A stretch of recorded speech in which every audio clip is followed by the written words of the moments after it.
எச்சரிக்கை, ஆட்டுக்கறியால் புதிய ஆபத்து. தமிழர்கள் விரும்பி உண்ணக்கூடிய அசைவ உணவில் முதலிடம் பிடிப்பது ஆட்டுக்கறி. ஆட்டுக்கறியில் கால்சியம், இரும்பு சத்து, புரோட்டீன் என பல வகையான உடலுக்கு ஆரோக்கியம் தரும் சத்துக்கள் உள்ளன. ஆனாலும் ஆட்டுக்கறியை அதிகமாக உண்பதால் உடலுக்கு பல்வேறு தீங்குகள் விளையும் என்பதை சமீபத்தில் கண்டுபிடித்திருக்கிறார்கள். ஆட்டு இறைச்சி என்பது கெட்ட கொழுப்பை அதிகரிக்கிறது, இரத்த உறைவு மற்றும் பிளேக் நோயை தூண்டுகிறது.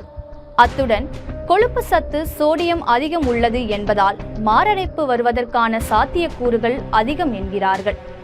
ஆட்டுக்கறியை அதிக வெப்பநிலையில் சமைப்பதால் உடலில் பல்வேறு கோளாறுகள் ஏற்படுவதுடன் புற்றுநோய் போன்ற பயங்கர நோய்களும் வருவதற்கு வாய்ப்பு இருக்கிறது என கூறப்படுகிறது.